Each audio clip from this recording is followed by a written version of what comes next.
champion in Austin. Thank you, Martijn. Going back through the old photos of 98 was pretty funny, because I'd forgotten as well. This is 10 years ago. Yeah, 1st of August 2015. It was such a different world then. People now consider Alexandria a small gym, but back in the day it was huge for a boulder gym.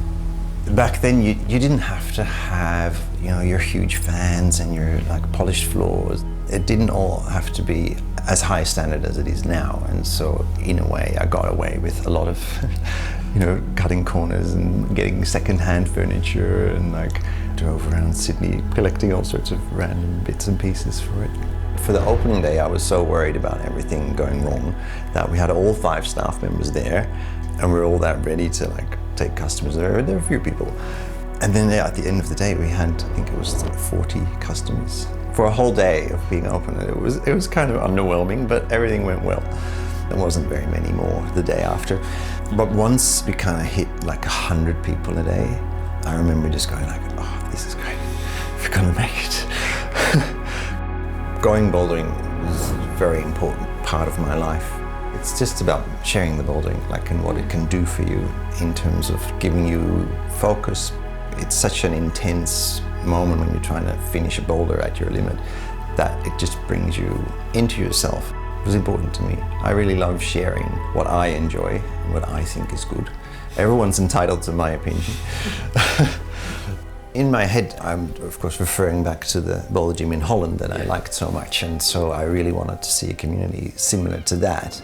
Bouldering at that time was considered, you know, it's steep walls only with like little holds. It's like only for really strong climbers, and it's only when, you know, maybe when your belay buddy hasn't shown up, so you're bored and you go bouldering. It had such a negative feel to it, so we had to like re-educate people a lot in the sense that this is actually super fun and like it is actually for you. And it took ages to get that message across. There's a photographer in Holland who was taking photos of how bouldering and community are so intertwined. These photos just oozed with all that sort of social interaction that we all love when we're bouldering. That's what you can see in the early days of 98, where it's not that serious, it's just having fun, like just it's social. As the community built up, we started to open another gym. You can see how it starts evolving.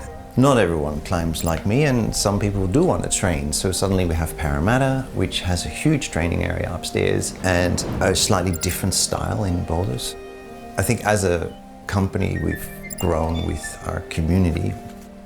Somehow that video for me captures so much of the whole success of bouldering, or where we're at that moment. And that really felt like the completion of what I've been trying to build for those years. And so to me, like the year 5 point is really a pivotal point where I got more comfortable with just knowing that this is what we want to do and we should be doing. Actually, I wrote a mission plan and a vision statement and all these things. And one of them was to make bouldering as popular as cricket in Australia. We're obviously making progress on that front, but there's no way to measure whether bouldering is more popular than cricket, so who knows. But I think the underlying sort of thought of that is that, you know, 10 years ago, you mention cricket to almost anyone, they know what it is. Whereas like 10 years ago, you mentioned bouldering, absolutely no idea. But now that's changed. When I first opened 98, I mean, it was so much effort. I was like, I'm never going to do this again. And I was very happy just to run this one gym, but then it evolved and evolved and evolved. So if you had told me back then that we would have 7 gyms in 10 years, I would just, nah, that's not happening. But it did, so yeah. And it's been very fun on the way.